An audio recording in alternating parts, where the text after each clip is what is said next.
Bank तो part black के बोलती सर ब्लैक ब्लैक दी थी ఇది आफ्टर द सेशन ज्ञानतिमिरन्धस्य ज्ञानाञ्जनशलाकया चक्षुरुन्मीलितं येन तस्मै श्रीगुरवे नमः। नमो विष्णुपादाय कृष्णप्रेष्ठाय भूतले श्रीमते भक्तिवेदान्त स्वामिनिति नामिने।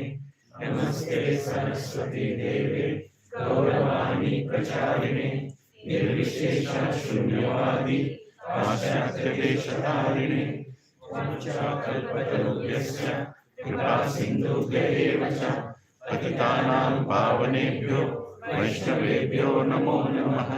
जय श्री कृष्ण चैतन्य प्रभु नित्यानंद श्री अद्वैत गदाधर श्रीवासादि गौर भक्तवृंद।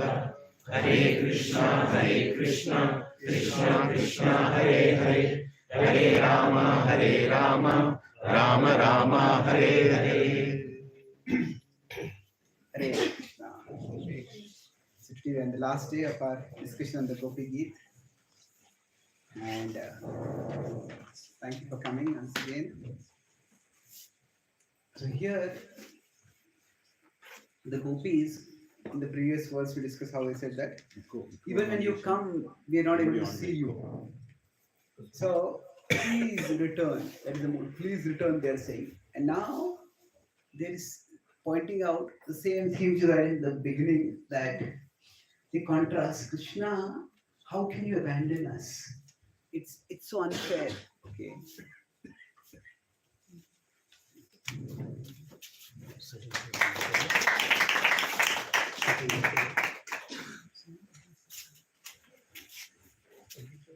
So here, I think it's okay. Now, good to hear. So they are saying Patisutanvaya Bhatrivandava, that for your sake, O Krishna, we gave up everyone. So our family members, all of them, Ativilangyate. Ativilangya means they were obstructing us, but we went beyond those obstacles. Antya Achyutagataha. Oh infallible Lord, we came deep into this forest. Gatividastava Udgita Mohitaha. Because we heard the sound of your flute. Gatividas. Gati was, that was our destination. The destination was that there is this flute sound coming from. Krishna is calling us. We have to come. Tava Udgita Mohitaha. We were bewildered. Normally, the word that they use describing Udgita. Ud means like loud. Now, normally, if there's a Kirtan festival, at the end of it, somebody who's not attended asks, how was the Kirtan? Loud. You know, that's not the most apt glorification of a Kirtan, isn't it? So, why are the gopis are saying, and especially flute is supposed to be very sweet. Your flute singing was very loud. You have to ask, are you criticizing me? Are you appreciating me? So the point is Udgita, because when the gopis heard the sound of Krishna's flute, for them it was so loud that they just couldn't hear anything else. So in that sense, Udgita, Mohitaha, we forgot everything else. Hitavayoshita. So he says that. So that we are women who have abandoned everything and come to you. Kastyachi. How can you abandon us now? And that to Nishi, at night, it's dark, it's dangerous, we are vulnerable. Krishna doesn't abandon us now. Please come back. Yes. See this. Patisutanvaya Rajabandhavan. Patisutanvaya Rajabandhavan.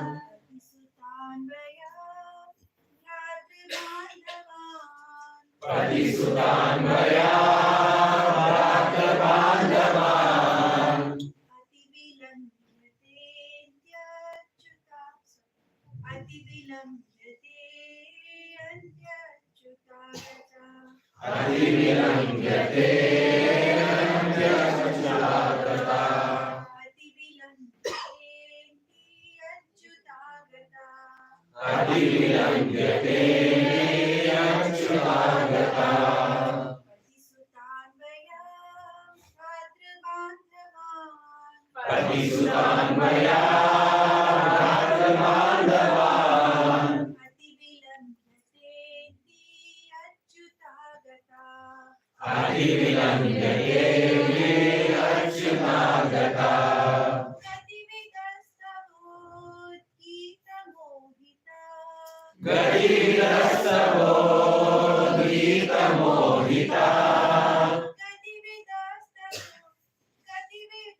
Now,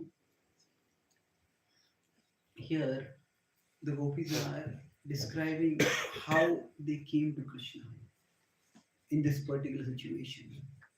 So when Krishna called, at that time the gopis were at their home. It was evening, night, whatever you want to say. And the gopis were doing their various household duties. And when Krishna called, just left everything. And the theme that I will discuss over here is that there is a tension between dharma and bhakti. And we could say at one level, bhakti is the paradharma. And that is true. Vasudevo paro dharma. The start of the Bhagavatam they say. But this tension between that ethics and devotion, how the Bhagavatam addresses that. So there are two perspectives here. One is from the perspective of the gopis, that the gopis are ready to sacrifice dharma for the sake of bhakti. Their family members tell them, don't go. You cannot go now. So, but they don't stop.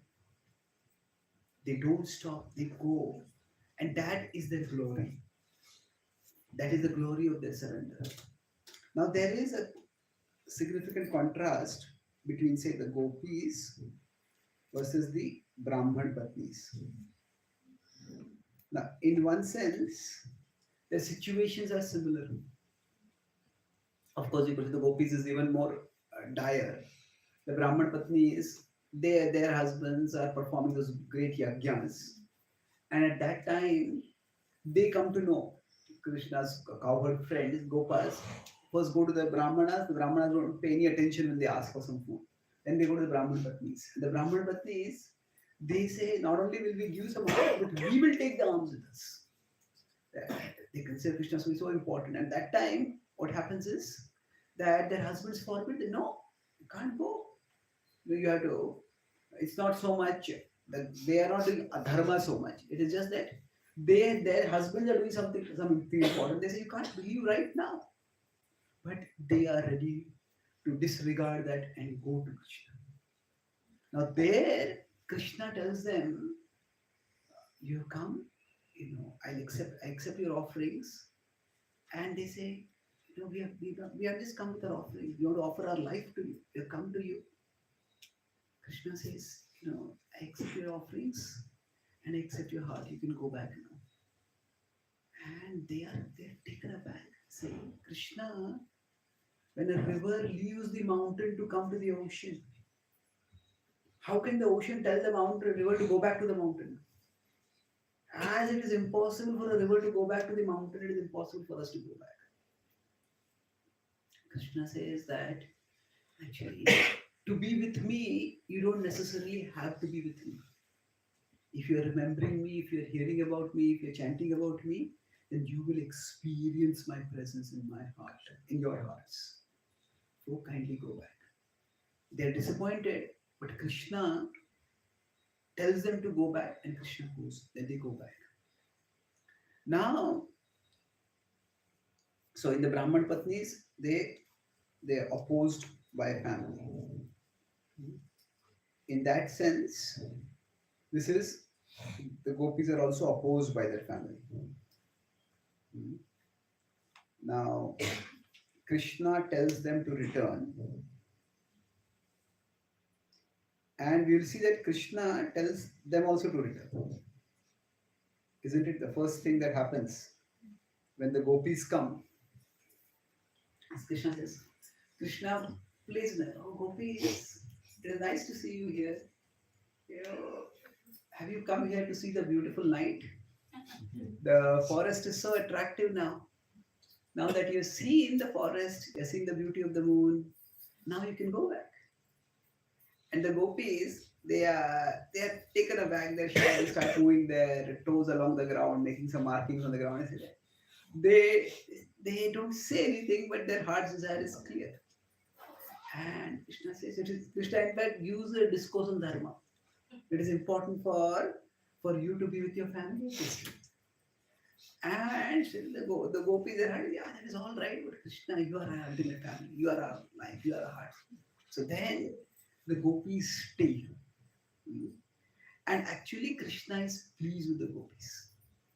So that this is sometimes called as delightful disobedience. So the gopis disobey Krishna. Krishna is delighted by that. That doesn't mean we disobey our authority, that we will be delighted by that. No. There are special cases in this.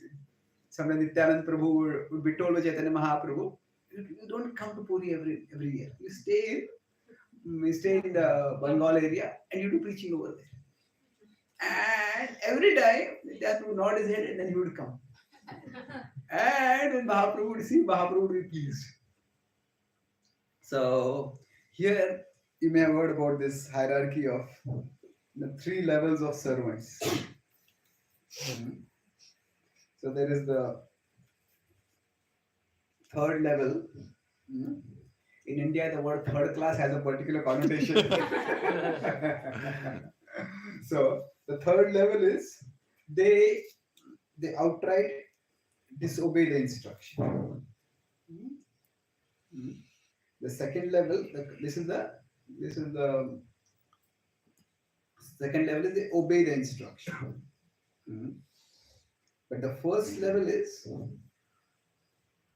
that they seem to be disobeying the instruction, but they obey the intent, or they honor the intent. That means that something is being said, but what is the reason it is being said? What is the heart behind it? So sometimes Krishna may say one thing, but he wants another thing. So the gopis, when they are told by Krishna, go back, Krishna wants to test their devotion. Now, this many times we may think that I'm going to the 1st level, but we may actually go to 3rd level. So we may think, oh, actually I'm not doing this, but I'm following the heart of my guru. Well, maybe not. Maybe we are only following the anarthas in our own heart. It's also possible. So we can't prematurely jump to the 1st, but there is this level where sometimes something is told and we are being tested.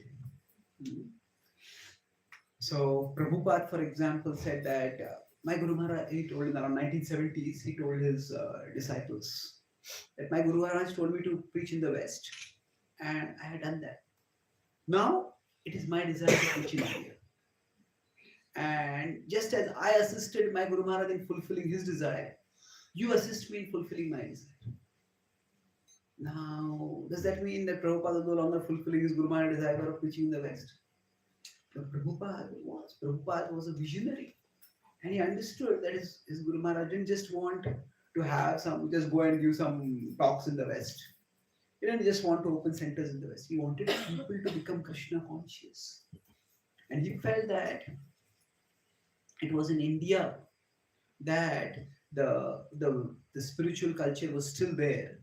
And we needed centers in India so that people from the West, when they would come, they would be able to get a experience of Krishna Bhakti in its native place. And that would nourish them. And he wanted to lay the foundation for a movement that would go on for thousands of years. So, the instruction was preach in the West. But the intent was that have Krishna consciousness sustainably going on all over the world for generation after generation. So there is a higher import, and that was what is all. So there are times when the letter of the law, letter of the instruction might not be followed, but the spirit might be followed. So when the gopis are told, they seem to be disobeying Krishna also, but Krishna is pleased by that. Now, does that mean Krishna is displeased with the Brahman Patnis? No. They also did a lot of sacrifice.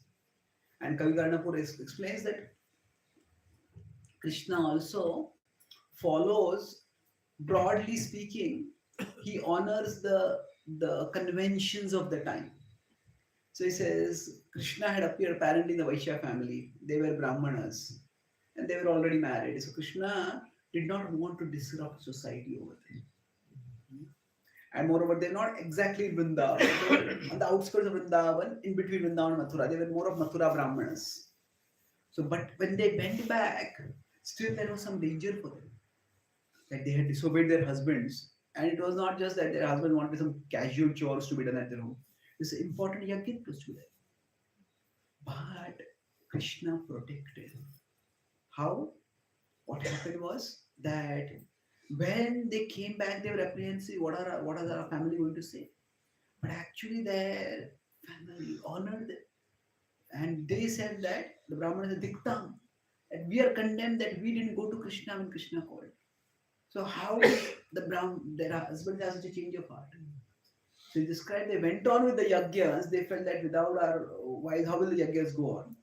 But not only did they go on with the yajnas, but the yajnas were successful. In the sense the devatas came. And they thought this is a great success. Normally, when sacrifices are done, there are, with respect to yajnas, there are 3 levels of success.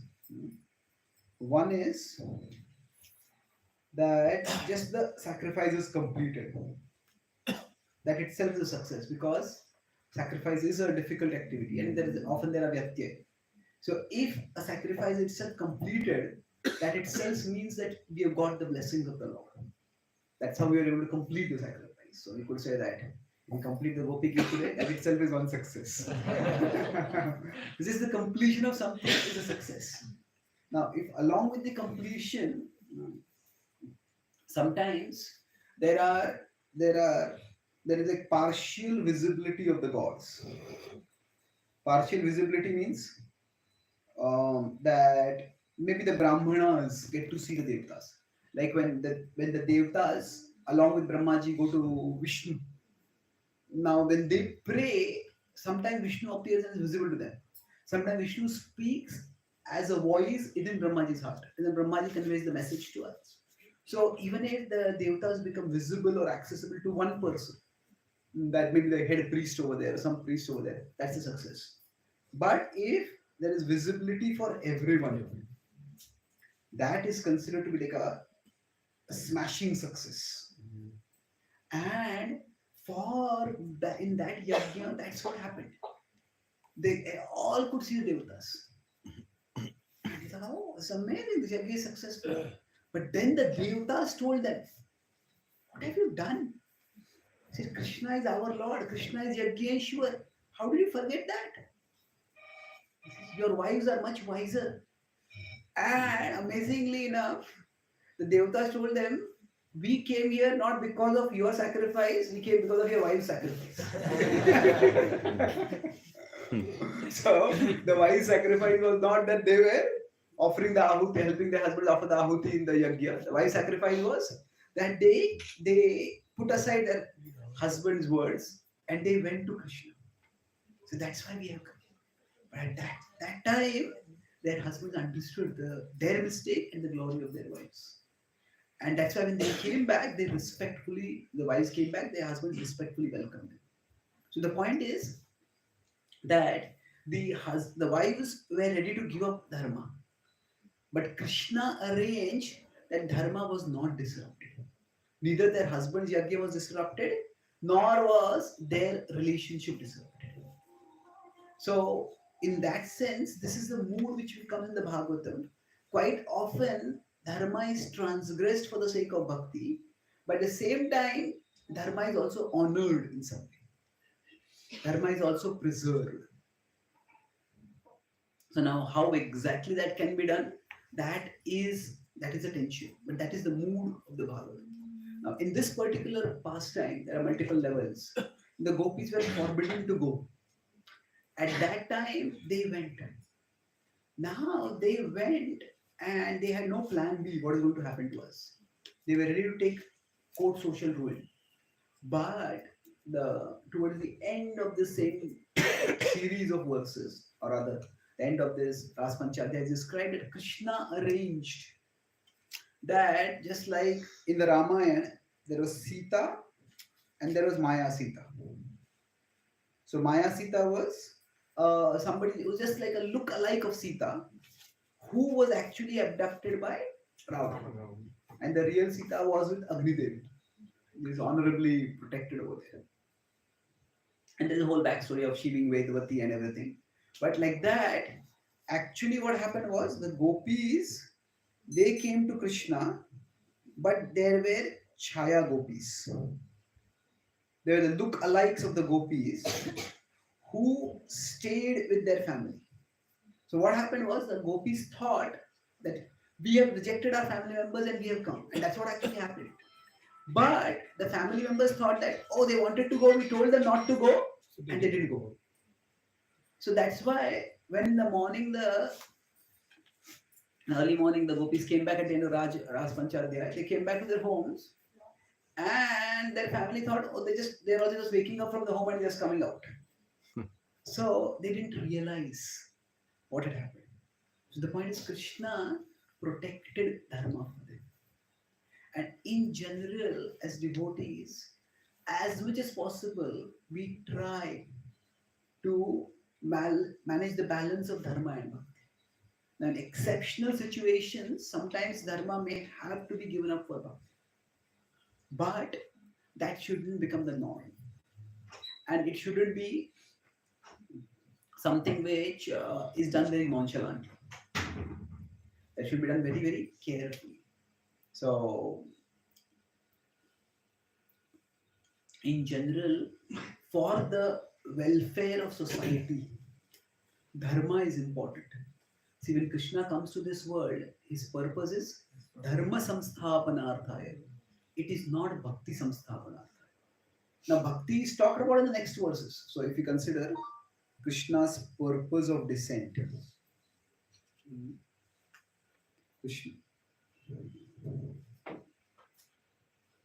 Krishna's purpose, it is mentioned 4, 7, 8 and 4, 9, 10. So 4, 7, 8 is about dharma. Whenever dharma goes down, I come and I establish dharma. And 4, 9, 10 is about bhakti. Now dharma in one sense is universal. Dharma there is like law and order. Everybody has to follow in law and order. But bhakti is more of individual. We cannot force anyone to practice bhakti. Even Krishna does not. So Krishna has both purposes. Krishna would like us to all practice bhakti. But Krishna is not forcing. The point is, we cannot trivialize dharma. We have to give due regard to dharma. So, what to speak of brahmacharis? Even for us, for what to speak of grahastha, even for us brahmacharis, we are told that if any time our parents are sick and it's necessary, we go and spend time with our parents. We may have read Journey Home, how Maharaj was there. He performed the last rites of his mother. I mean, his father was departing for months. Several months, Radhanath Maharaj was there with his father. So the point is that there are, yes, that when we choose bhakti over dharma, that is a higher thing, but that doesn't mean the lower is necessary to be rejected. As much as possible, dharma is also to be maintained. And sometimes we do have to, there's a tension between the two. But we try to be expert and we make sure that dharma is not completely neglected. So Krishna protected the gopis. Now, but at this point, Krishna protected the gopis' dharma also. But at this point, the gopis don't know that. The gopis are feeling that actually, Krishna, we left everything for you. Ati vilam yate. And Krishna has different flutes. Krishna has 3 flutes. One he plays for the gopas at the start of the day when he's going, he plays that flute. Now all the gopas know, now this they are being called. Krishna has another flute which is primarily for the cows. And when he plays that flute, all the cows they come along. And Krishna has a third flute which is primarily for the gopis. And when Krishna plays that flute, then all the gopis know that Krishna is calling us. So Krishna called the gopis. In the Chaitanya Charan Prabhuji said that Krishna actually when he the gopis are playing like this. Krishna, when you play your flute, it is as if through the sound of the flute, a magical rope is being extended across the forest of Vrindavan, and that rope comes and catches the heart of the gopis. And the gopis are helplessly, avasha, pulled by that. He says that Krishna, your flute is like a hunter's trap, and we are like innocent animals. We're just caught in that trap. So we just can't do it. Udgita mohita. So the gopis, they just completely captivated by Krishna. So in the end, when they are doing this, Krishna's flute song is very sweet. But for them, it's sweet, no doubt. It's irresistibly sweet. But for them, Udgita mohita. What that means is that when they hear Krishna's sound, the sound of Krishna's flute, they just can't hear anything else.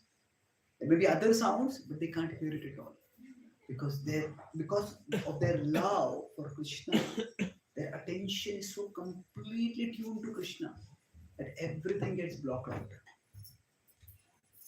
So, suppose a mother has a newborn child and the child is sleeping in the next room and the mother is doing some work maybe in the kitchen or somewhere else. Now, she knows the child is going to wake up sometime and the child is going to maybe cry. And even the slight sound, nobody else hears the sound, but the mother hears the sound. The mother hears the sound. And then, oh, is my baby woken up? Is my baby uncomfortable? Is my baby crying?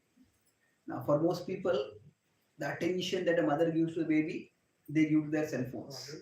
Isn't it? The slightest beep, oh, Sarvadharma Hat Parityaja. What is the notification? What is the beep? What does it indicate? But so whenever we are attached to something, then that particular stimulus becomes magnified in our consciousness. And that's in that sense the gopis are Tavod-gita mohita. It's very loud. It is sweet, but for the gopis it's loud in the sense that it blocks out everything else. So for us, when we are practicing bhakti, Krishna's sound is not so loud. But so it will not naturally, the sound of Krishna's holy name or the sound of Krishna Katha, it won't naturally block out for us. But as much as possible, we consciously try to block out other sounds.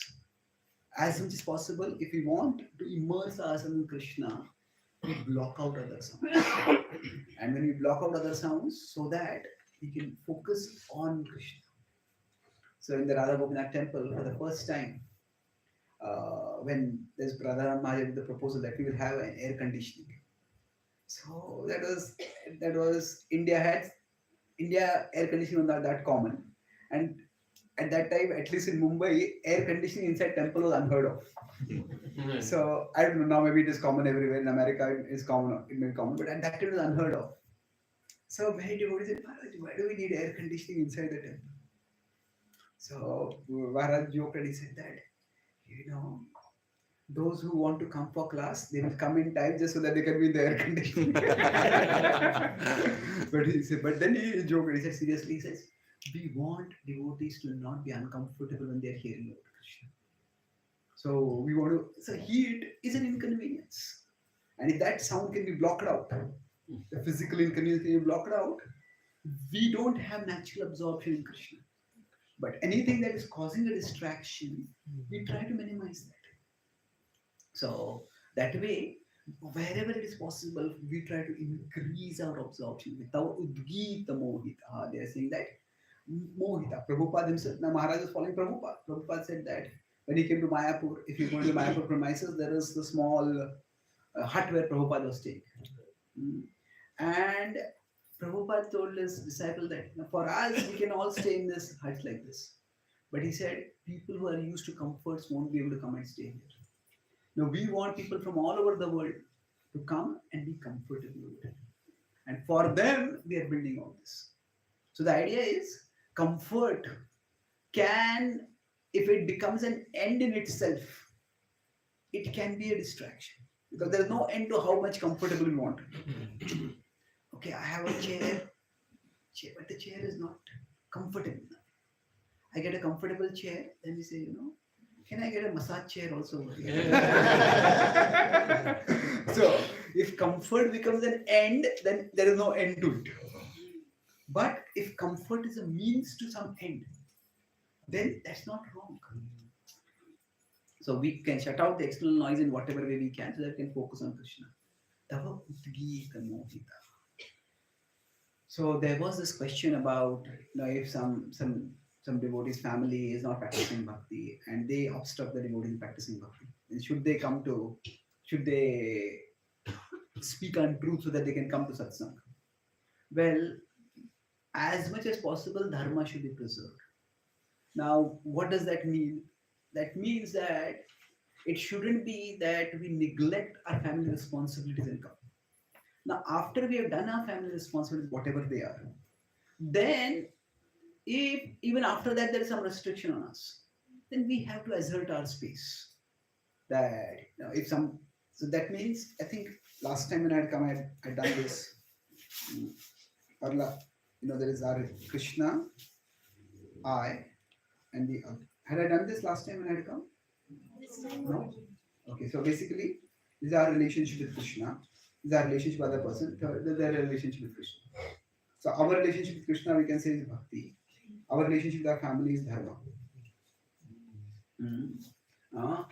So now, ideally speaking, 1, 2, 3 and all three go together. That's what Prabhupada wanted. He said, in Krishna conscious movement, everybody should come closer to each other and closer to the prime entity Krishna. So best is 1, 2, 3, all grow together. Now, if that doesn't happen, if not, then what we do is we treat all three as independent. That means we give time for one, we give time for two, and we leave three for between that person and Krishna. Whether they want to practice bhakti or not, it's up to them. So that means 1, 2, 3 is not just numbers. We could say 1 is the most important, 2 is also important, and 3 is also important, but 3 is the least important. 3 is between them. We can't force others. So now, as much as possible, we should be doing 2 also. 2 is less important, but less important does not mean it is unimportant. So we have our family responsibilities and do our family responsibilities. But everybody has their own space and time. Everybody should have some level of autonomy. And in that autonomy, so many people, it's like, it's not that they are 20, even if somebody is not a devotee. It's not that 24 hours they are serving their family. They will be watching TV and they will going for movies and this and that. So everybody has some time for themselves. Now we could use that time, or at least a part of time, for practicing of bhakti. So we make space for one and we make space for two. Now, if two comes in the way of one, that means that if in the relationship with the other person, they are stopping us from coming to Krishna, then we have to be expert. So that now nowadays, especially in today's world, if we give others their space, generally they will give us our space. Now, if we don't force three on them, if we are not forcing them to practice bhakti, okay, this is our life together, this is my life, and that is your life, and that's okay now. Generally, when we start forcing three on them, then they start seeing that it's like we are encroaching on them, and they will start encroaching on. They'll start complaining, "Oh, you're not doing this, you're not doing that, you're not doing that."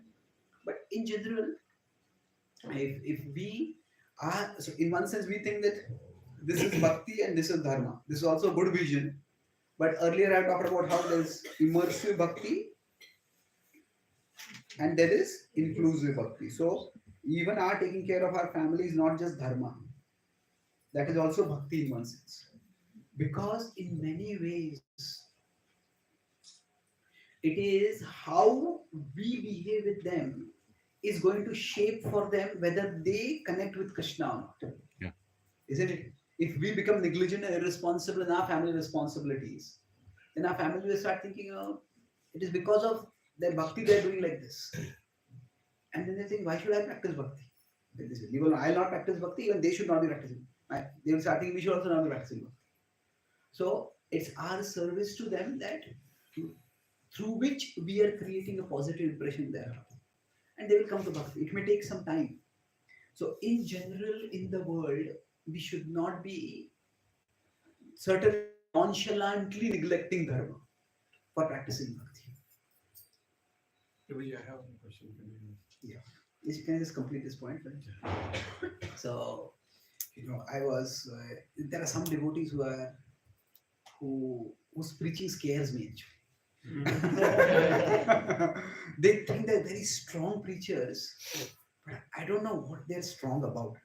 In the sense that this devotee, I had gone to one place, and this devotee was introducing me to. He said, "This devotee is so serious."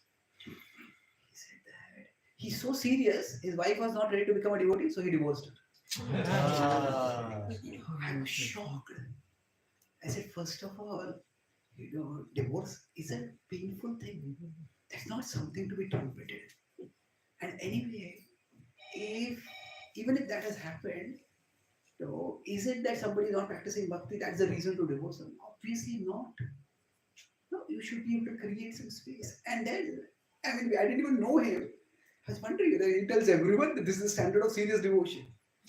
If somebody starts thinking like that, this is the standard of serious devotion, that to be serious, you abandon your family. What is Prabhupada's example? See, Prabhupada, he said, if I had met my guru a few years before, if I had not been married, I would have joined my guru's mission immediately. But he said that now I had a wife, I had a child. He said, Prabhupada, the word he uses is, it would have been unfair to them. Now, fair and unfair, that's basically morality or dharma.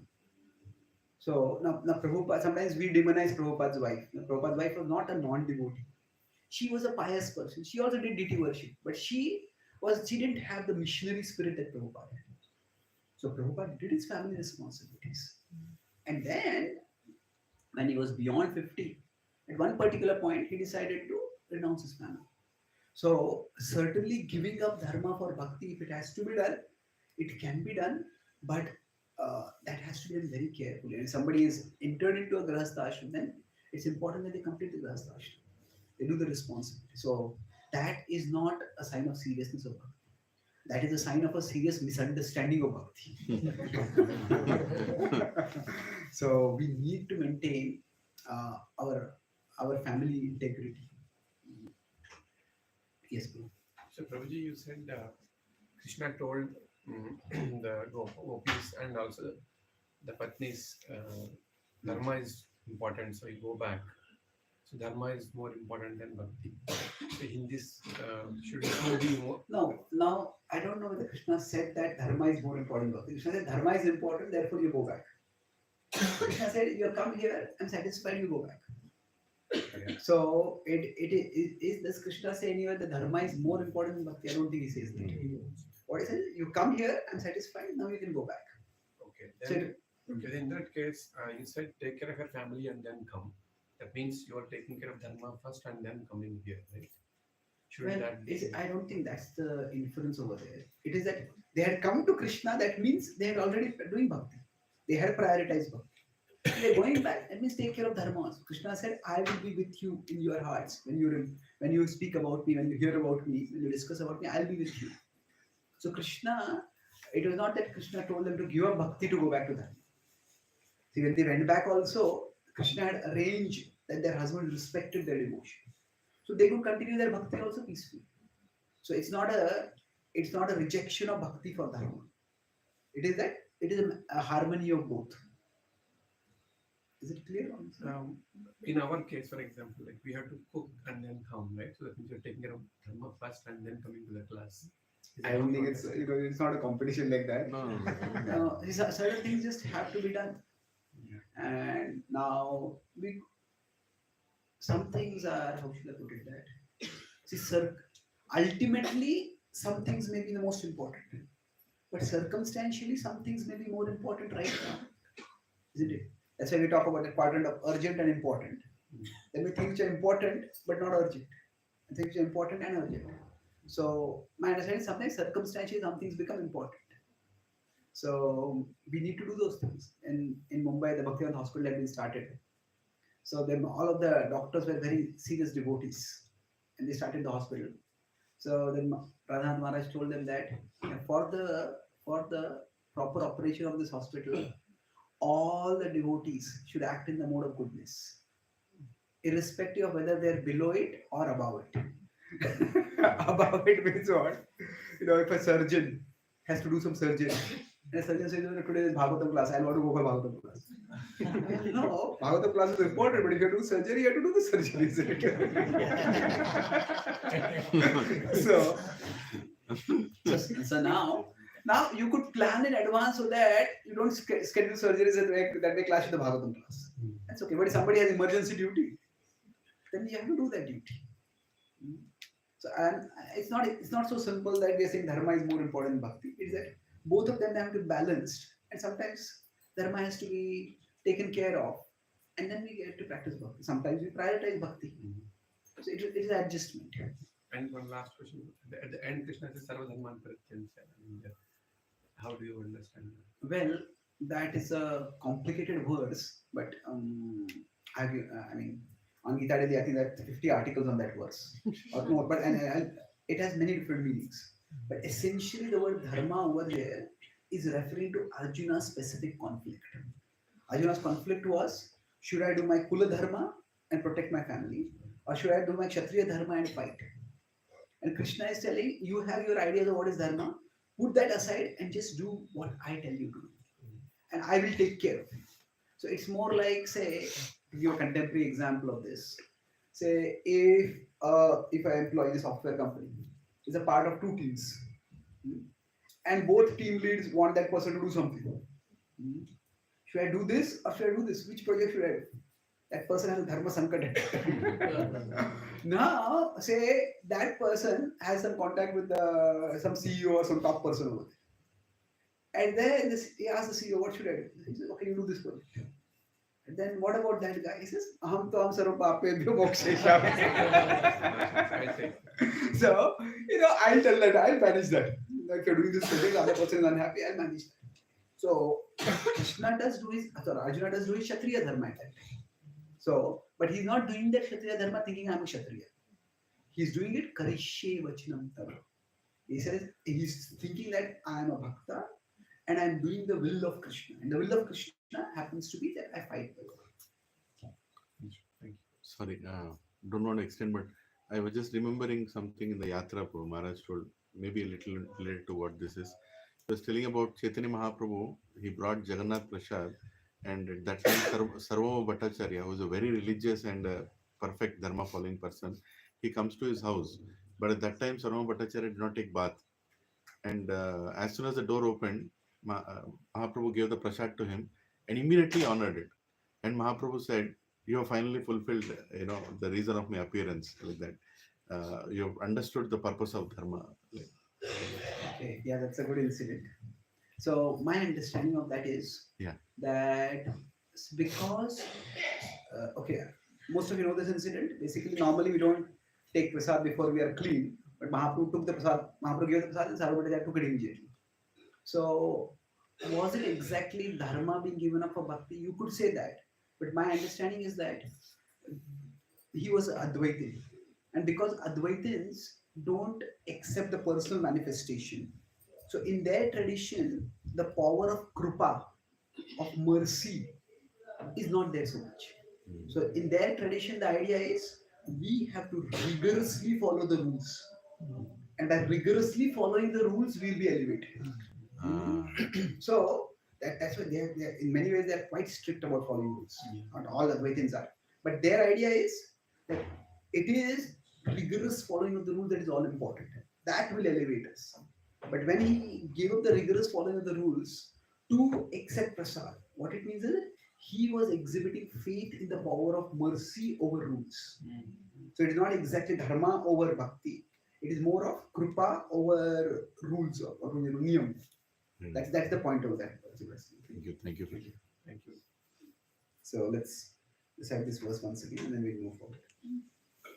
Parisutanvaya Bhratavandhavan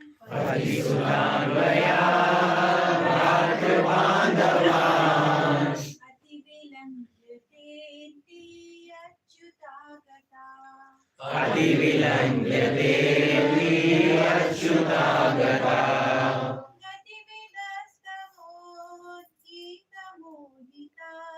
Gatividastavo Gita Mohita Kitavayoshita Kasya Nishi.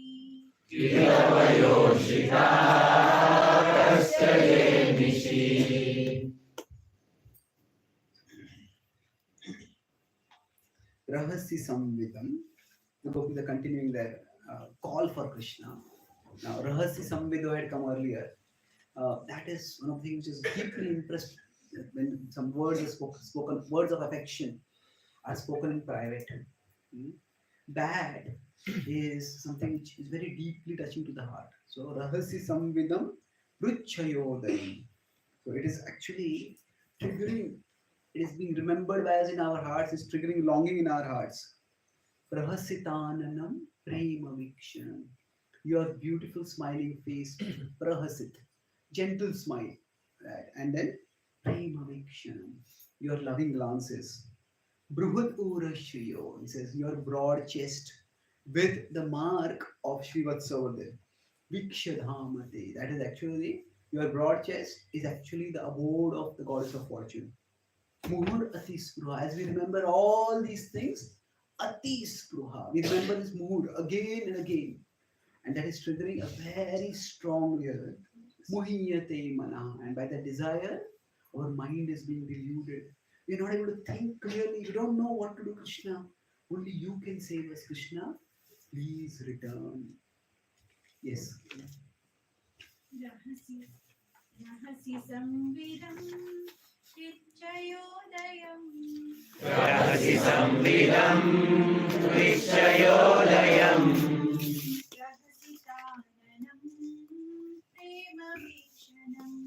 Rahasitanam Prema Vikshanam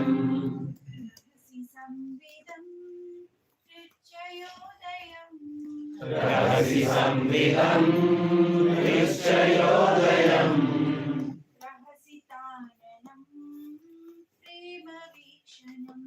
Rahasitanam Prema Vikshanam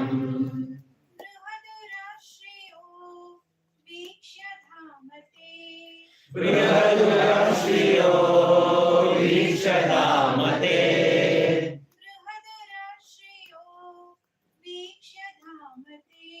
Brihadurashriyo Vikshadhamate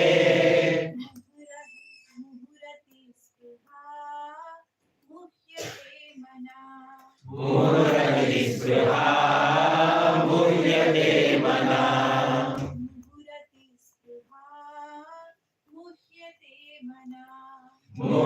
Purvati spruha muhyate mana. Rahasi samvidam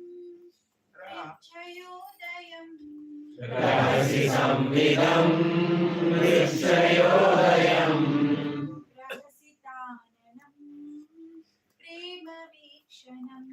Rahasitananam prema vikshanam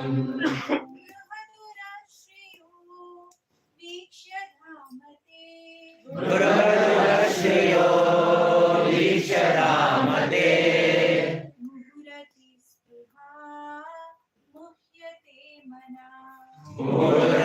Spruha Muhyate Mana.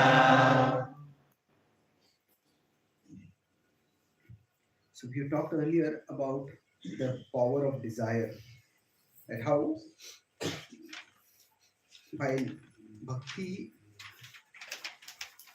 while spirituality is sometimes thought to as giving up desires, but bhakti, growth in bhakti is characterized by strong desire. It's a laulyam api maulyam ekalam. So here they are saying ati spruha. Spruha is desire, especially longing, hankering. That's a negative word. So longing is a more positive word. But spruha. Now, lobha pravrittirarambha karmanam ashamaha spruha. Ashamaha spruha, insatiable desire, the Bhagavad Gita says, is a characteristic of the mode of passion. So that is destructive. That entangles us. So we could say that if we are here in this world, now we can have desire for Krishna, or we can have desire for something in this world, material objects. Now, in one sense, both are desires. So, the stronger the desire for the object is, the greater is the entanglement that we get into. Everybody has desires, but we all generally keep our desires within some boundaries. Everybody wants money, and but it's not that I'm going to rob someone today. So that boundary, the ethical boundary is there. So everybody has some boundaries. The stronger the desire, what it means is that sometimes people start pushing boundaries. Now, sometimes some pushing boundaries just is it's like working harder than what you normally work. That's okay. But if one starts pushing ethical boundaries, that's bad. So, but with respect to Krishna, the stronger the desire, we could say the faster or the greater the disentanglement. The closer we go toward Krishna. This theme of desire for Krishna is there throughout the Bhagavatam. In the first canto, like I said, there's a remarkable echoing of themes. In the first canto, when Narada is still a boy, what happens is Krishna appears before him and then he disappears. And if one says what happened in the first canto, it's happening in the 10th canto also. Krishna is with the gopis and he has disappeared. Now, of course, the reasons are very different, but the principle is similar. So Narad again tries to, I'm deliberately using Narad, not Narad Muni, because he is not yet become Muni. Narada boy, he is still now. So he is Narada as a boy. He again tries to sit down and meditate. But he's not able to see Krishna. He's not able to do it again. He tries to repeat the exact steps again and again and again. But it just doesn't work. Those of you who are preachers, you may notice this. Sometimes you may memorize the entire class. And you give that same class at one audience and you give the same class to another audience. One class, it just like the class blows the audience away. And the next time you do the same class, that class blows our conception that I'm a good preacher away. So it's not mechanical. Although we do try to get the points properly, get the proper illustrations and everything. But the transmission of Krishna Katha is not mechanical. We can repeat the same points, but some days we see the impact is much more than others. So it's Krishna who is manifesting through whatever we speak. And Krishna is Swarat. Sometimes he manifests, sometimes he does not manifest. So now Krishna has a reason. So now, with Narada, the point that he has made is that he says, your service is incomplete and your heart is not yet pure. So that basically, then we talk about devotion and service. So for him, what the Lord says is that for Narada, he says, your devotion, both not, devotion is not pure, your service is not adequate. So therefore, he said, I gave you this darshan. So it is mat spruha. I gave you the darshan by which the desire for me will rise in your heart. And the desire for me will drive away all other desires. The desire for me will drive away all other desires. So for us also, at this stage, sometimes we may get some spiritual experience. We talk a little bit about spiritual experience also. Sometimes we may feel very uplifted, very enriched on doing a particular thing. So that is meant to trigger the spruha within us.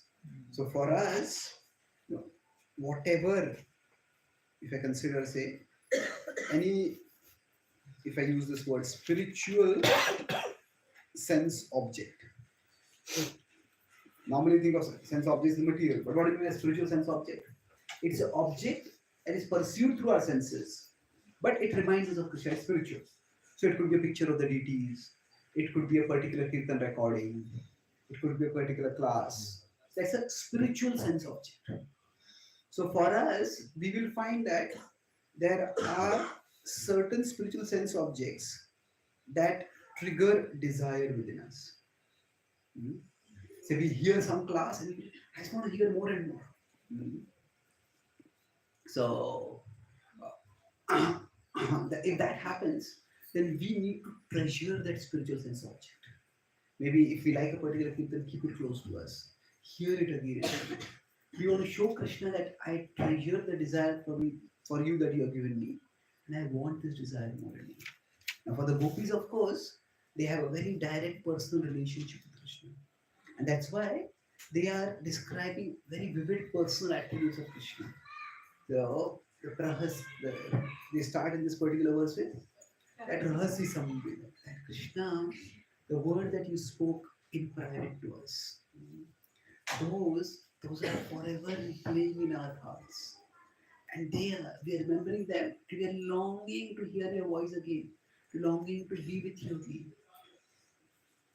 So if you look at the personal attribute we talk about in Krishna, your words, your eyes, your glance, your smile, your chest. So the remembrance is in accordance with their rasa.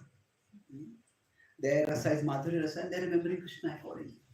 The specifics of the remembrance may vary for different devotees. But for us, that principle of gopis are ati spruha, is a very strong desire. And now they are saying, muhyate manaha, our mind is bewildered. Now what does his mind is bewildered mean? So at one time Prabhupada, when he was in America, once 1967-68 started, as more devotees started coming, Prabhupada started revealing the scale of his vision. And the devotees got some land in West Virginia. They got first a small patch of land. That's where they started New Vrindavan. They got a little more land. And one letter Prabhupada wrote to Haiguru Prabhu and Kirtanand Swami over there at that time. He wrote to the leaders over there. He said that you are buying more and more land. Krishna is giving more, and one day you can buy the whole of West Virginia. So Haiguru writes, Prabhupada, it seems Prabhupada had enough visions that he could engage the whole world and the wealth of the whole world in Krishna's service. Only resources were less. See, for us, we may also feel resources are less. But for us, actually, desires are also less. Okay, if we just use whatever resources we have, it will show Krishna that our desire is strong and Krishna can give us more resources. The point is that Prabhupada, not only did he have desire to serve Krishna, Prabhupada had this remarkable capacity that his association would fill others with the desire to serve Krishna, the desire to glorify Krishna. So Atis Prabhupada. So anyway, the point, one time when one person came to Prabhupada was speaking about his vision, how we have temples all over the world. So what devotee said, he was a new person, he says, Swamiji, you sound like a mad person. And Prabhupada said, yes, we are mad for Krishna. Prabhupada said that the materialistic people are mad for Maya. That everybody is mad in the material world. In the material world is such a place, you cannot stay peaceful unless you are mad.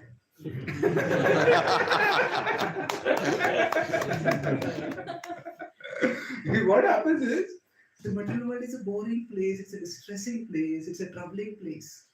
Unless we have something to absorb ourselves in, no, just can't function in the world. Unless a person is very, very sattvic and then you're very peaceful. It's that we will, if we are not mad for Krishna, then we will sooner or later become mad for us. You know? So, oh, I want this and I want that. And sometimes that is only going to entangle us. So, muhiyate mana, this moha is actually a good moha. That now, normally we say we are going to Krishna, our moha goes away. We think because of Krishna we are going to moha. But this moha, there are different kinds of moha. There is the moha that takes us away from Krishna, and there is the moha that takes us towards Krishna. So now, we all have heard this word Yoga Maya. Now, if you think of it from a logical perspective, it seems strange. Because Maya is that which takes us away from Krishna, that which puts us into illusion. And yoga is that which takes us to Krishna. So that is connects us with Krishna. So Maya disconnects, yoga connects. So what is this Yoga Maya? Now, this seems strange. It's like Yoga Maya, if you look at the word, it is like something like, it's somebody's a brilliant fool. So, how can somebody be a brilliant fool? So, this house is spotlessly dirty. What do you mean by that? It's spotlessly dirty. There is no spot of cleanliness in the house. Is that what you mean by that? So in English, these are called as oxymorons. Oxymoron basically is a figure of speech where two opposite sounding words are brought together. So sometimes it conveys something deeper. It conveys. Now I won't go into how oxymorons convey something deeper.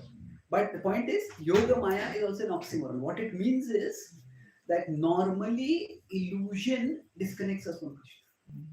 But Yoga Maya puts us in illusion that connects us deeper with Krishna. Like for Mother Yashoda, she thinks that Krishna, if I don't feed him, he will die. I have to feed him. Now that thought is a Maya. It's illusion. But that illusion is increasing her yoga. That illusion is increasing her remembrance of Krishna. So that is Yoga Maya is that energy of Krishna which puts us in illusion so that our remembrance of Krishna, so that our devotion for Krishna increases. So here the muhiyate manaha that is described. These two things, ati spruha and muhiyate manaha. Both of these are increasing Krishna consciousness, and they are in that sense transcendental. So for all of us also, if the desire for Krishna is increasing, that is not moha, that is actually the path out of moha. That is the influence of Yoga Maya. Let's recite this verse and then we move on. Rahasi samvidam richayodayam Rahasi samvidam richayodayam Rahasitandanam prema vikshanam Rahasitandanam prema vikshanam Grihadurashriyo vikshadhamate Grihadurashriyo vikshadhamate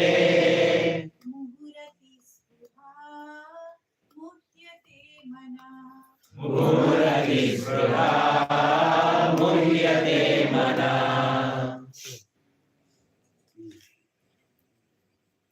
Now, so the gopis are saying that Krishna, the desire is tormenting us so much, so please come back.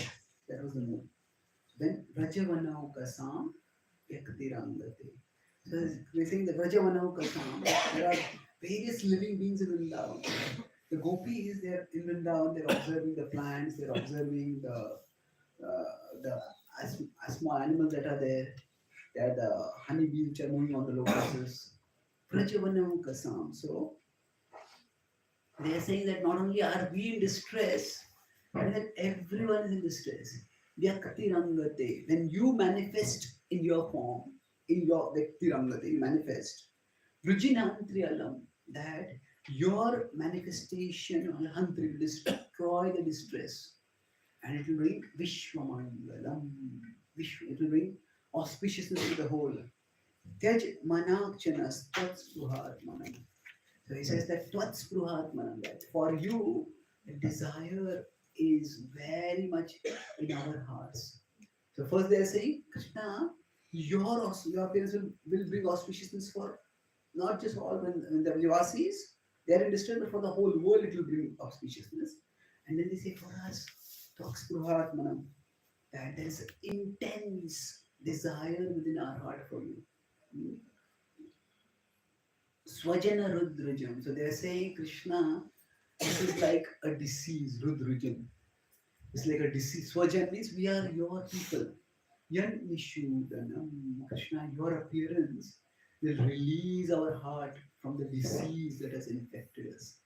The disease of desire for you that can be relieved only by your appearance. Therefore, O Krishna, please return. So,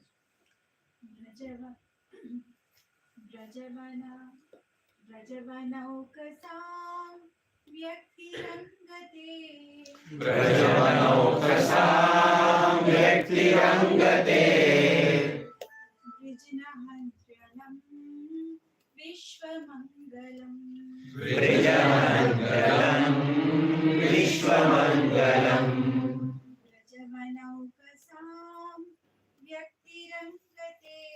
Vrajavanaukasam Yaktirangate. Vrijinahantralam Vishwamangalam. Vrijinahantaram Vishwamangalam. Yajamanachanas Vatspruhatmanam. Vrajavanachanas Vatspruhatmanam. Yajamanachanas Vatspruhatmanam. Vrajavanachanas Vatspruhatmanam. Svajanahritujam Yannishodanam. Svajanarudrujam Yannishudanam. Svajanahritujam Yannishodanam.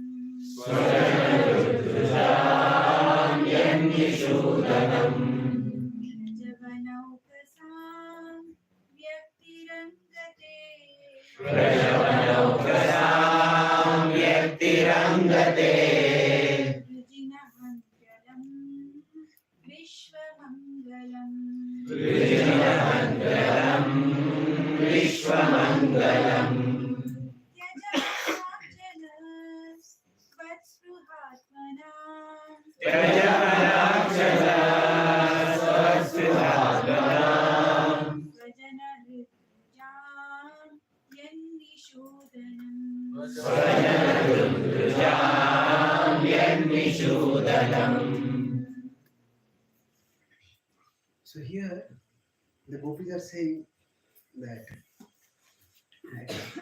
even if our desire is due to Maya, that we have become bewildered, even if we are ignorant, even if we are conditioned, even if we are in Maya, but still Krishna, you are so merciful that you remove the Maya from people's hearts. You know that Nivritta Tarshay Upadiyamana Bhavaushada Shotra Manobhiraman. That Krishna, that hearing about Krishna, speaking about Krishna, is the medicine.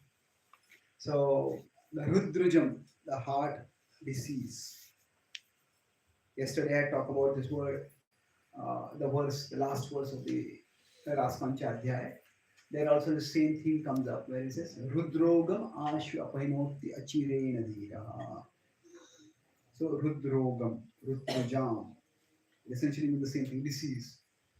So now for us, Rudroga is our anarthas.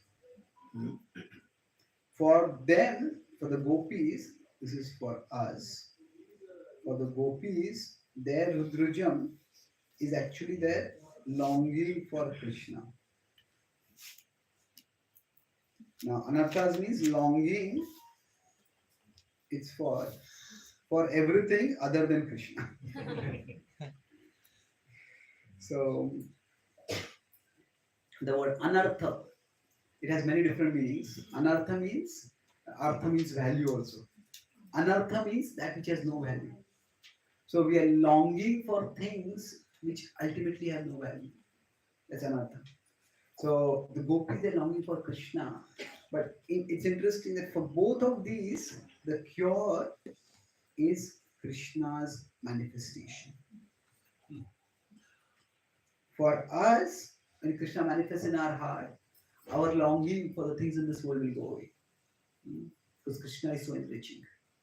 For gopis, the longing for Krishna is there. And Krishna appears, again that longing will go away. Because they are united with Krishna. So, the gopis are saying, Krishna, please appear and give us this, cure the disease that is afflicting our heart. And it is your appearance that is the cure for the disease. So, in the Gaudiya Vaishnava tradition, love and separation for Krishna is considered the highest. And we discussed briefly about it. But the idea is that separation, it intensifies the longing. And then when there is union after that, then there is greater fulfillment. There is greater enrichment. Now, so somebody is born wealthy, then they often take the wealth for granted. But somebody works hard and gains wealth, they value the wealth here. So similarly, when there is separation from Krishna, and then there is the getting of Krishna, longing for Krishna, and then we get Krishna, then we will value Krishna more. So now what is, we could say that for the pure devotees, like the gopis or Chaitanya Mahaprabhu or Goswamis, is it that they don't value Krishna enough? Is it they already value Krishna? So why is there separation from Krishna? So actually, that we will discuss more when we talk about the last verse. When Krishna comes back, we'll talk about what happens in subsequent chapters briefly. But the point here is that the appearance of Krishna is the relief. And in the Gaudiya Vaishnava tradition, this love and separation considered the highest, primarily because it shows the extent, the strength of the love. Like I said, love when the other person is not reciprocating at all. That in this world you can say one-sided love is very tragic love. That's what so many movies about one-sided love and the person sometimes becomes mad because of that or whatever. Now that is considered tragic. Now we could say that when we love Krishna and Krishna is not reciprocating. So is love in separation? Is it like one-sided love in this world? Say we are loving Krishna, or the idea is that the devotees are loving Krishna, but Krishna is refusing to manifest. So actually, it is not at all. It is no, because Krishna is equal to Krishna's remembrance. We discussed this earlier. Now we may say the gopis don't feel that way. For them, yeah, Krishna is inside, but we want him outside also. That is there. But at the same time, Krishna is there inside. And that is also enriching. So Krishna is equal to Krishna's remembrance when there is love. And in this love and separation, did we discuss the example of fire and wind? No. No? Okay. So, love does to, sorry, if you consider separation does to love what wind does to fire. Like there is a forest fire, imagine. Then what happens? Is one of my friends is the firefighter in North America. He says one of our worst nightmares when you're going to fight a fire is if there's a wind over there because the forest fire will spread. So similarly for the gopis, separation does to them what wind does to fire. Their love increases. Their love increases more and more when there is separation. And that doesn't mean I gave this example once, and one devotee came after class. Prabhu, I have a question. He said, yes. He says, I feel I'm taking devotees for granted. Should I go away from devotees? Then separation will increase them. I said, no, because our love is not like a forest fire. It is like a candle.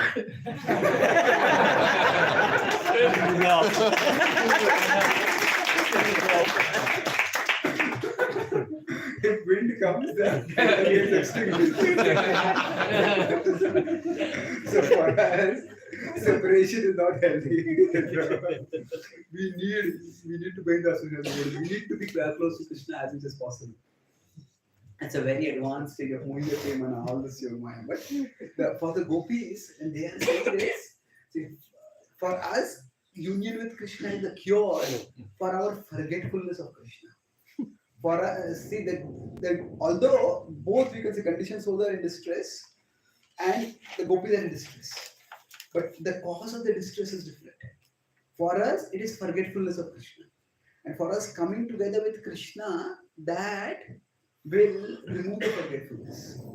For them, the cause of distress is not forgetfulness; they're already deep in remembrance of Krishna.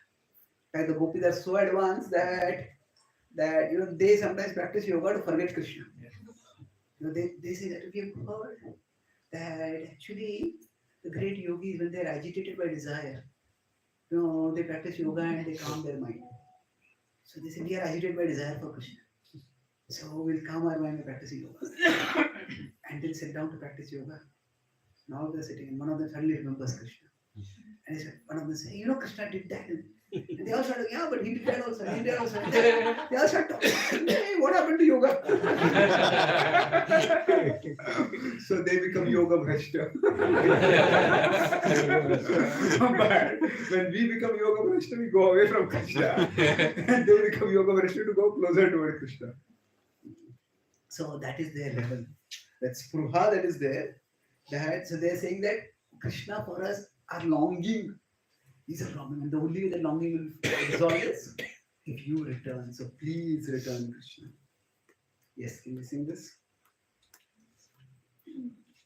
Brajavanaukasam Vyaktirangate Brajavanaukasam Yaktirangate Rujinahandyalam Vishwamangalam Vijnahangalam Vishwamangalam Yajamanachana Vatsuhatmanam Yajamanachana Swastruhatmanam Svajanahritujam Yannishudanam Svajanarudram Yannishudanam. Now, the gopis, the last verse, this is in a different meter. At the last verse, they are longing Krishna, that Krishna, it is, if you don't care for our pain, the mood is that we care that you are in pain. Yatte sujat charanamburham staneshu. He says that Krishna, your lotus feet are so soft that even when we place them on our bosom, we feel it's too hard, it will pierce your feet. Bhita shanai priyadadimai karkashishu. We are afraid, Bhita. It's so soft that they'll get injured by that also.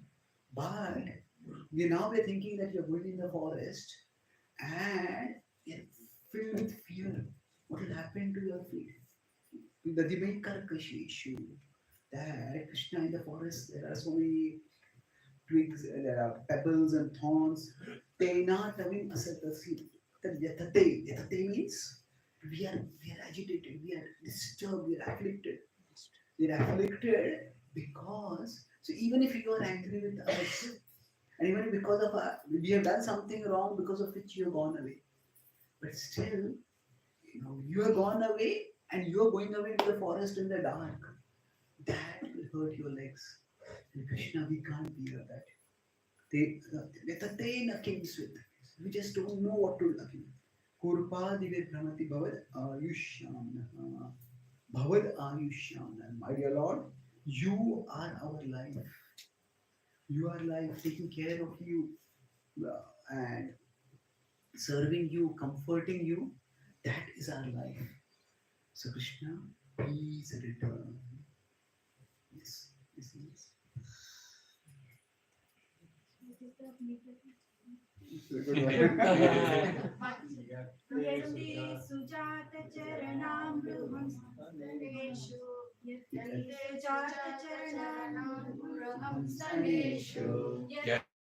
Sujat चरणामृहं स्तनेषु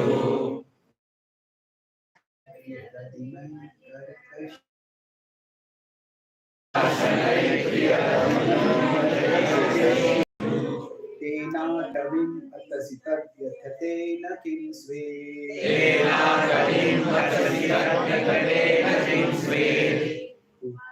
Dhir brahmati dhir bhavadayush.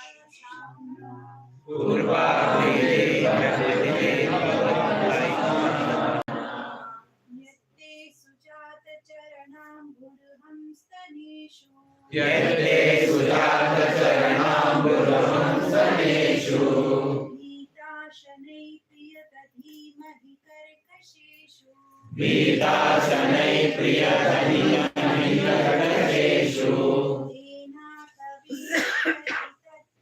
व्यथतेन किं स्वे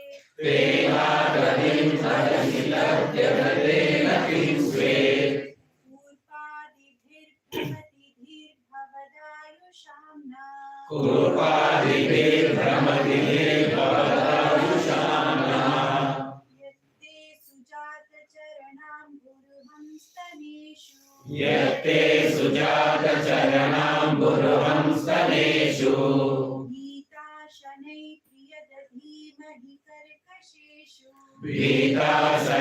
प्रियदधीमहि कर्कशेषु तेनाटवीम्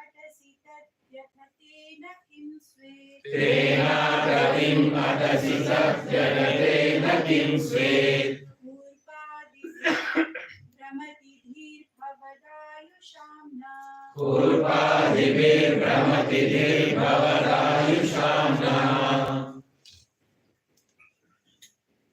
So, as I said, the last verse is about Krishna. If you see, what are the first words? Jayati Dedhikam Janmana Vajashrayata Indra Shashudhaita Dushyatam Dikshitavakas Tvai Dhruta Savasvam Vichimvate.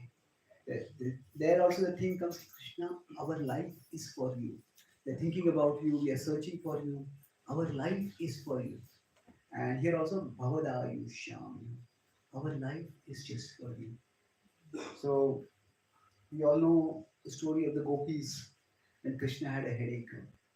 And at that time, Krishna said that the Muni asked, man, what's troubling you? He said, I have a headache, what can we do? I need the dust of the feet of my devotees. So Narad Muni thought, okay. So I'm not a devotee, so I'm out of contention. So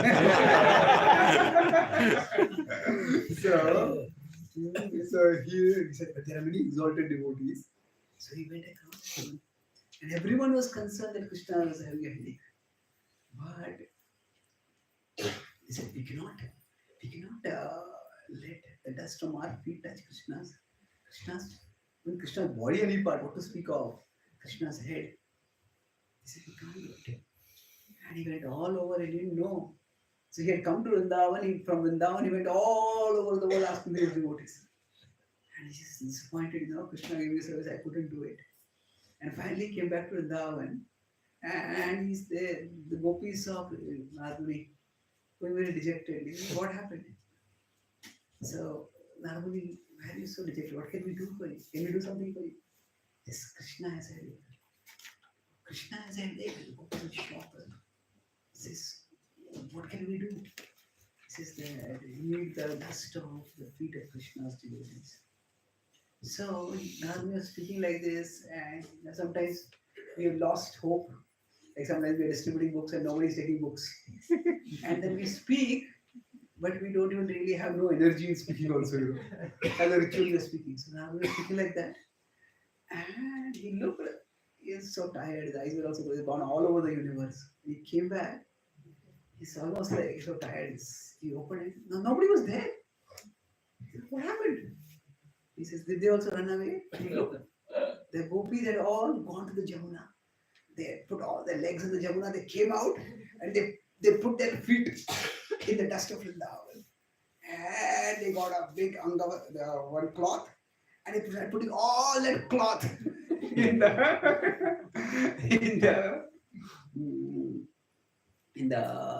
they put all the dust in that cloth and he started giving going to Narada's way.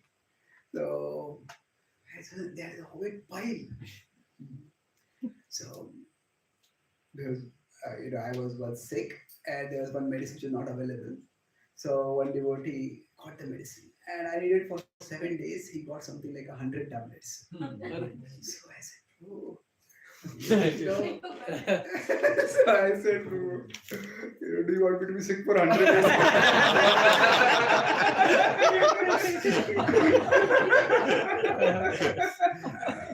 I said, no, I guess in future also you can have it. So it's a very nice to see Sarva's attitude. So, but anyway, there's a big pile of dust. Narad thought, maybe these gopis, they're just cowherd girls, they're maybe not so knowledgeable. He said, gopis, do you know you're giving your dust, what will happen? If the dust goes on Krishna's lotus feet, says, you will go to hell. So the gopi said, the thought that Krishna has a headache, that thought itself is worse than hell was. Right. That thought, he says, no, stop wasting time, just go to Krishna. You can relieve Krishna from his headache for even one moment. They are ready to go to hell for it. So that is the level of the love of the gopis. Yesterday we were discussing about the particular esoteric aspects of the love of the Krishna and the gopis, and what level of where does Madhurya Ras go to? Now that is a confidential discussion. Whatever understanding keeps our mind peaceful, we could say that a particular aspect of that love is a distortion in this world, and that is not there in that world, or it is there in a pure form. Whatever it is, that is not the most important thing. That whatever understanding Prabhupada has made certain statements, previous Acharyas has made certain statements, whichever understanding we find satisfactory, we accept that. We are within the tradition itself. The important thing is the principle that the gopis, the glory of the gopis' love for Krishna is this.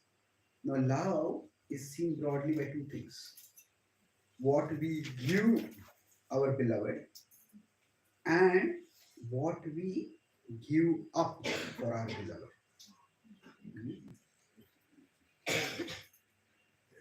So, for our object of love, what we give and what we give up.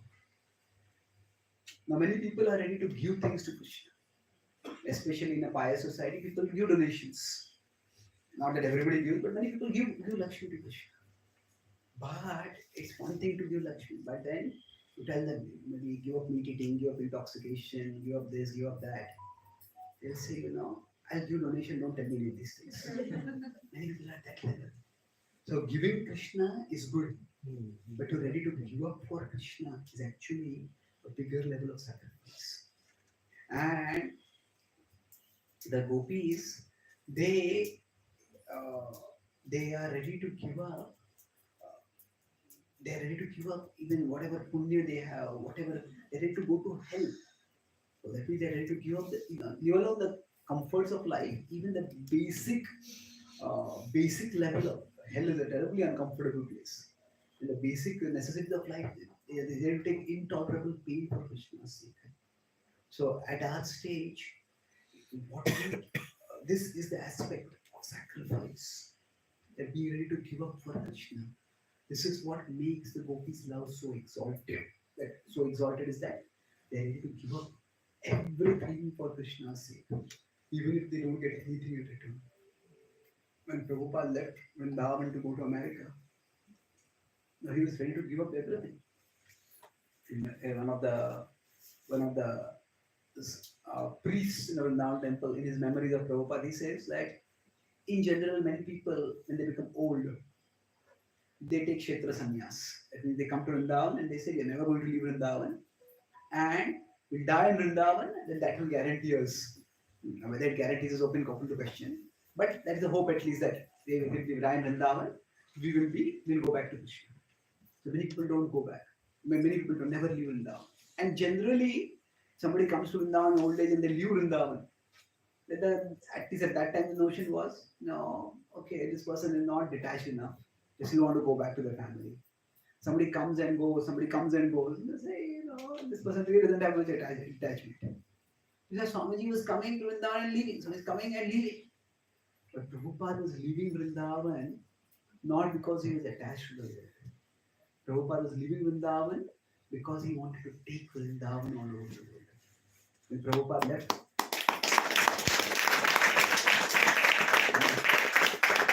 they can take the pure devotee. The pure devotee can be taken out of the dham. But the dham can't be taken out of the pure devotee. That the pure devotee can go out of the dham, but the dham never goes out of the pure devotee. The dham is there in always the pure devotee's after. And from there, the dham manifests again. So Prabhupada's devotion, the greatness of his devotion is that he was already a great devotee. He left his life in Vrindavan, he spent his remaining life in Vrindavan, and he gone back to Krishna. But Prabhupada was ready to take that risk when he went to America. And right in the first night of his, first few nights of his flight, he got heart attack. So the thought was, maybe I made a mistake. It's one thing to leave one's body in Vrindavan. It's another thing to leave one's body on a ship. And that in those days, there is no emergency landing, there is no air flight intervention. If somebody dies on a ship, basically their body is disposed of in the river, in the ocean itself. Can't do much about it. And that's from a spiritual perspective, that's unfortunate. Of course, for a pure devotee, wherever they depart, it's fortunate only. But Prabhupada was ready to take the risk for Krishna. So that is, Prabhupada didn't talk much about the gopis. Prabhupada didn't talk much about Krishna directly so much. Krishna. Some of the other Gaudiya Vaishnavas, they say that no, Swamiji did not give you very advanced knowledge. You come to us, we'll give you more advanced knowledge about Krishna. It is not like that. Yes, Prabhupada has introduced us to the whole tradition, and Prabhupada wanted us to study the tradition also. Prabhupada, in the first canto of the Bhagavatam, first chapter itself says that the senior student of the Bhagavatam should study the commentaries of the previous acharyas. So Prabhupada wanted to connect us with the tradition. But Prabhupada also demonstrated what is the way to connect with the tradition. It is not just by reading more and more esoteric books and coming to know some story about Krishna which no one knows. It's nice if we know about those things. But that alone is not going to fill us with Krishna consciousness. No, we may know some story which nobody else knows. But then we want everyone to know that I know this story. So I'm so special. So is it our satisfaction coming from knowing Krishna? Or is it coming from letting everyone know how special I am? So if it is the second, then it's still mundane consciousness only. So, but what was special about Prabhupada was that he was ready to, his love was seen by what he was ready to give up for Krishna. So Prabhupada actually followed the mood of the gopis. The gopis, in one sense, left their homes for Krishna's sake. And Prabhupada left Vrindavan for Krishna's sake. The action was in one sense opposite. The gopis went deeper into Vrindavan forest, Prabhupada went out of the Vrindavan forest. You could say Prabhupada went in the forest of material existence. But the intent was the same. It was to please Krishna.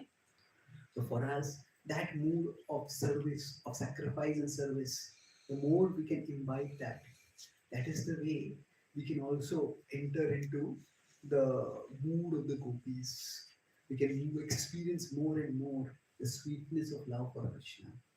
So the Krishna conscious advancement, it doesn't just come by esoteric information about Krishna. If you can have it, that's good. But that is not the way. The way is actually selfless service to Krishna. That information, we may get the information, but information alone does not necessarily foster attraction. No, information is important to know, but what we want is attraction to Krishna. It is a selfless service that will lead to attraction to Krishna. Sevon mukhe hi jivadau swayam eva spuratyadaha. So we want that spurti, that self-manifestation of Krishna to come. So getting esoteric information about Krishna, that's okay. But what is much more important is to develop this selfless service to Krishna. Krishna Prabhupada has given us the more, has given us access into the highest levels of Krishna consciousness by giving us not necessarily specific information. That information, somebody doesn't even have to be a devotee. They could just nowadays Google, find some books, download those books, and read those books. In terms of information, we don't need the tradition to get that information. We can get it anyway. But what we need is the attraction toward Krishna. And information is one part of it. But what is more important than information is the manifestation of Krishna in our hearts. And as I said, Anushrunayad is there when we hear in association of devotees, when we serve in association of devotees, then that manifestation of Krishna will come. And then, as the gopis become absorbed in Krishna, we can also progress toward similar absorption of Krishna. So I'll summarize. We discussed 4 verses today. And the broad theme, just repeating, the first verse we discussed was of course about how dharma, bhakti balance. That while bhakti is higher, but that does not mean dharma is to be neglected. So the gopis were ready to give dharma for bhakti, but Krishna arranged that the dharma was protected also. So we discussed the contrast between the gopis and the Brahman Patnis. Both of them are exalted devotees. And it's not that the Brahman Patnis were lower, Krishna had a different plan for them. So we discussed when the gopis are giving up dharma for bhakti, that is first level or first class devotion. That is to not just follow the instruction, but to follow the intent. Even if it means the intent requires us to give up the instruction. But that is not for everyone. And in general, for us, we try to follow dharma and bhakti together. Remember these 3. 1, 2, 3, our relationship with others and our relationship with Krishna. So we try to have all 3 in harmony. That is a key theme we discussed. Then we discussed the nature of spruha, desire. The gopis have an extremely strong desire for Krishna. And that desire is what is giving them complete absorption in Krishna. And in connection with the desire, we discussed how whatever triggers the desire for us, we should all cherish that. Is yoga maya. Yoga maya means that there is the illusion that intensifies devotion. So we all want to be mad, but mad for Krishna, not mad for maya in this world. And whatever can increase our desire for Krishna, that is our fortune, and we try to cherish that. We discussed the theme of spruha also elaborately. And then we discussed about how this Krishna, manifestation of Krishna is the cure. Krishna is the cure for us sadhakas or people in the material world who are suffering from forgetfulness, and for the gopis also. Right? It is different. The appearance of Krishna is the same, but for them, The affliction is longing for Krishna. For us, it's longing for things other than Krishna. So it's similar and yet different also. So it is similar and dissimilar also. And in this connection, is that from our level, wherever we are at, I just that metaphor of fire and wind. So that metaphor is good to understand, but for us, we don't. It's not applicable for us because for us, our fire is not like a forest fire. There is a forest fire inside us, but that is samsara. So our devotional fire is like a candle. So we seek association, not separation. And then lastly, we talk about the Gopi Bhav. The essence of the Gopi Bhav is there, what they give up for Krishna. That they are ready to give up even their own basic comfort, ready to go to hell for Krishna. That is the sign of their love. That is a distinctive sign, not the specifics of the details of their esoteric love for Krishna. So similarly, once Prabhupada demonstrated the selfless service, and that is key for the manifestation of Krishna in our heart. So if we can get more information about Krishna, that's wonderful, nothing wrong in it. But we don't think information alone leads to attraction. So that is much more important than that is not as important as we having the we serving Krishna and Krishna being pleased by that service and Krishna manifesting in our heart. So Prabhupada's service was he left Vrindavan, but actually he took Vrindavan with him and he manifested it in various parts of the world. So with Aisha Prabhupada's mercy that we all have been able to have this discussion on the Gopi Gita, and let us thank Srila Prabhupada and pray to him that we can follow. Srila Prabhupada, thank you so much for giving us Krishna consciousness. Please bless us so that we can follow in your mood and mission and learn to love Krishna, which is what you said will please you the most.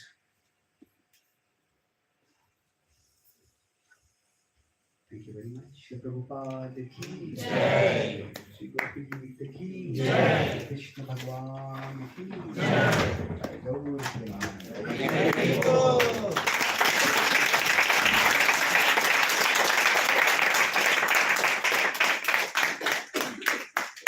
Hare Krishna.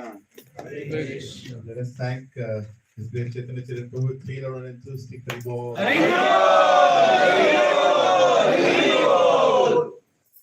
I was thinking, what should I thank in the last day of this yatra?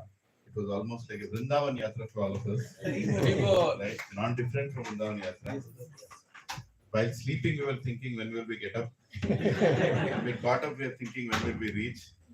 And while we are here, we are thinking, will this get over? I mean, should not get over. Want to hear more and more. Absolutely disqualified, unqualified to hear such kind of classes. And probably when he started the first class, I still remember he talked about the 18 cantos, the 12 cantos, and the 18,000 verses, and the 10th canto having the maximum number of chapters, and then in that, the Raslila section, and in that finally took us to the 19 verses, which is the essence. It's so difficult to even believe that something like this has happened. How many here have attended all the classes? Like, the number of sacrifices, it was almost, I cannot compare, should never be compared, but I think most of us followed some of the footsteps of gopis of running from our houses and coming here to hear the classes, wherever they were conducted, right? All the places. I'm sure every family had challenges. Everybody had children, everybody had some father-in-law, mother-in-law, old people in the house, even professional challenges. Yesterday, my boss was asking, so when is the last class of Gopi Gita? So indirectly, he also became Krishna. It's like, when will this fellow come on time? Anyway, so let us thank all the hosting families for hosting it so beautifully, making their house completely available for hosting such crowd. And almost 60 to 70 At one time, we're like in some houses it was 70, on an average, almost 60 devotees, 16 rounders coming regularly and attending these classes and showing a clear indication to Krishna that we want to come back. Let us thank all those hosts with three loud Haribol. So this house is hosted by Raja Ramesh Prabhu and Tulsi Mataji. They used to live in a two-bedroom apartment, and then they started coming to satsang. And then they realized that they want to host satsang. And they actually sold their two-bedroom apartment, took a big loan amount, and took a big three-bedroom so that satsangs can be hosted.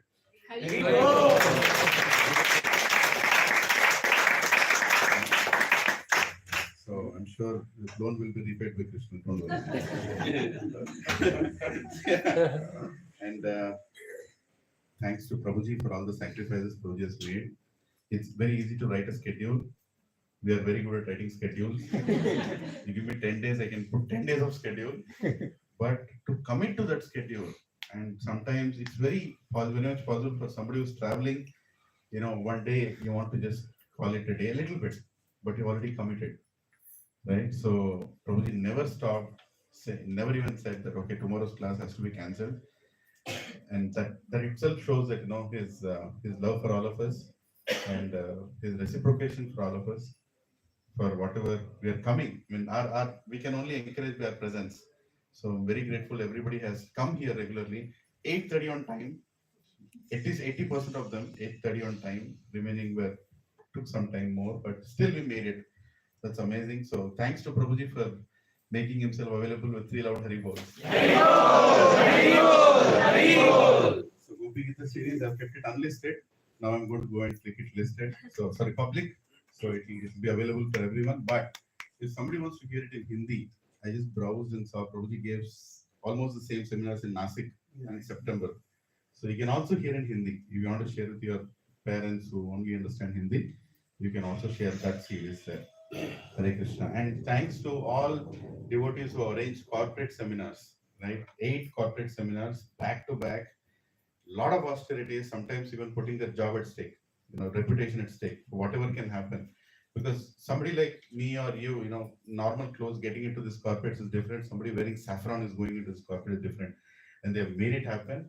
And I can tell you, everybody were amazed looking at Prabhuji, the way he spoke, the amount of appreciation that came along.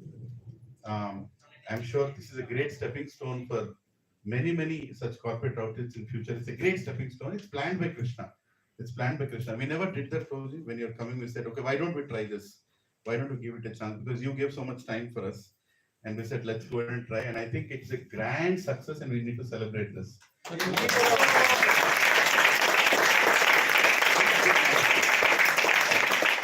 Big or small, whichever company it is. But the best part that I felt in whatever places I went is the way the organizers, whoever is the devotee who hosted it, made sure that the superiors understand the importance of it.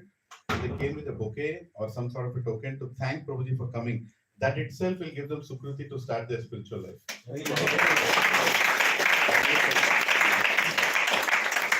And why Prabhuji is here? Not because of, let's not assume why he's here. He's here because there are a group of Matajis who are working for Prabhuji. They've started working for Prabhuji. They have a lot to do. And I'm very grateful for all those Matajis who are coming together and making the literary assistance group, is what we call it, where Prabhuji writes and there is a whole sequence of things that need to be done, drawings and converting the writing into books and whatever way that they're all coming. Because of them, Prabhuji has come here. And I'm very grateful to all the team who have done such kind of service that has brought Prabhuji here. Let's thank him. And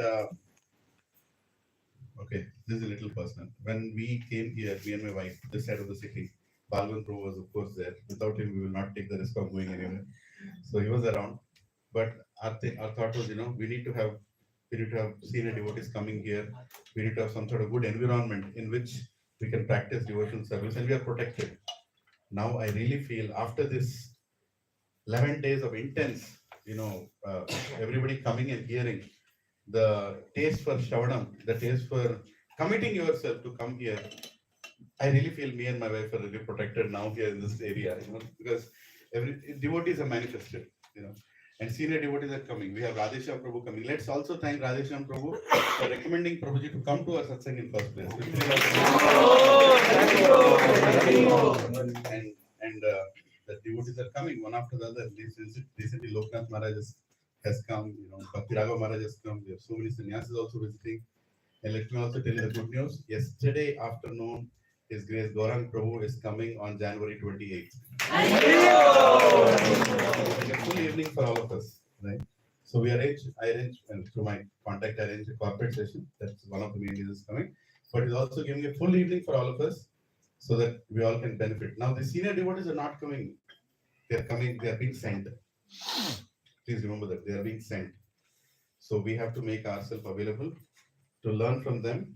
So one of the takeaways that I took from Prabhuji, sometimes we hear so many sessions, something directly hits our consciousness and remains for a long time. I'm sure there are so many things that have touched you also. You have to contemplate is making yourself available and treasure what you have received. These two words have really touched me. Like when devotees come, Prabhuji has a meeting I think at 10:30. Yeah. Which room he is having? This room. Okay. I'll just fill in 1 minute. So, making yourself available. That's the least we can do. Making yourself available. And that's a message to Krishna that I am available to hear about you. There's nothing beyond that. I know several challenges, but making yourself available. And treasure, like today he told, treasure what we have received. Right? So, amazing absorb. So, total we had like 22 programs in the last 10 days. 22 programs. Five big weekend programs, like a big festivals in 5 communities, and then 9 Gopi Gita classes and 8 corporate sessions. Prabhuji has really extended. And don't think this is what Prabhuji did. Prabhuji also had other online podcasts and so many other things he's doing on a daily basis. Next time we'll keep it a little relaxed, Prabhuji, whenever you come. Prabhuji, he committed. I want to speak something about this. So, actually, 2 things about the corporate programs. I was talking to some of the brahmacharis and other working at temple. They were stunned that you were able to get entry into this. One of the reasons why I should be still a brahmachari, but he said that in India, for several people to get entry into many venues is very difficult. So he was preaching that he changed. But I feel that the fact that all we have devotees in such influential positions and that you are able to get in, it's extraordinary. And of course, almost everyone, many of the people I talk with, they know about Gopalpati. So there is that track record also, but it was a remarkable service that you did. So my thanks to all of you for organizing those corporate programs. And Lilananda, you stretched me like no one else has ever stretched me. No, I'm grateful you stretched me. What I mean by that is, not just in terms of the schedule. It is, there are classes like Gopi Gita, where we speak nothing except Krishna. In the corporate program, we speak nothing about Krishna.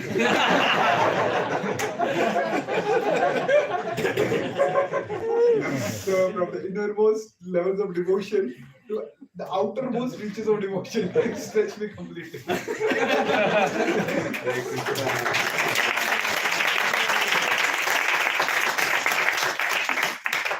Prabhuji did say that Gopi Gita is not ending here because he is ready for a question answer session online.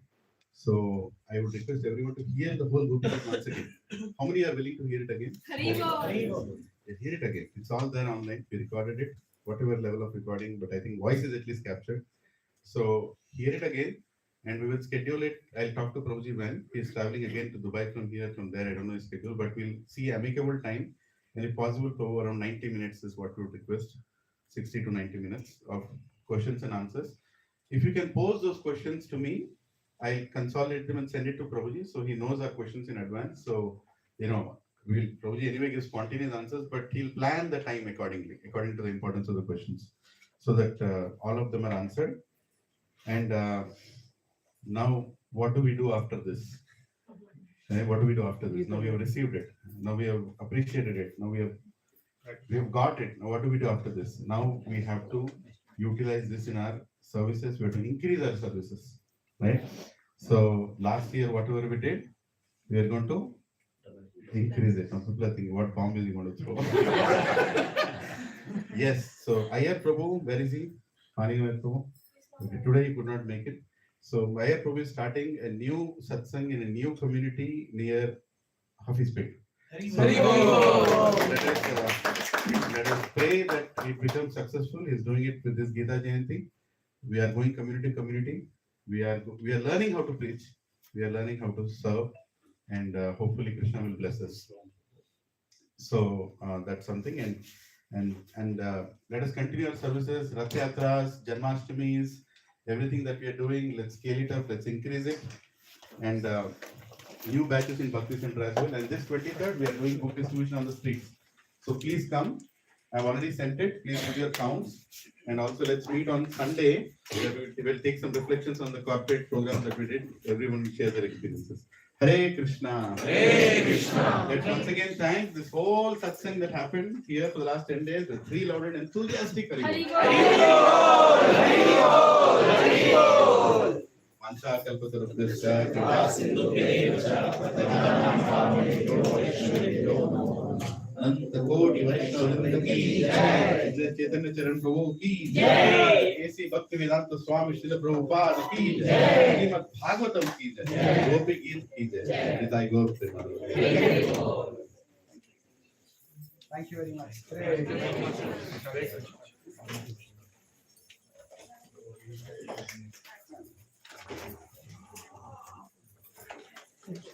Devotees can honor Prashadam, but let's keep the volume a little down because Prabhuji is having an online class. It should not disturb him in the room. So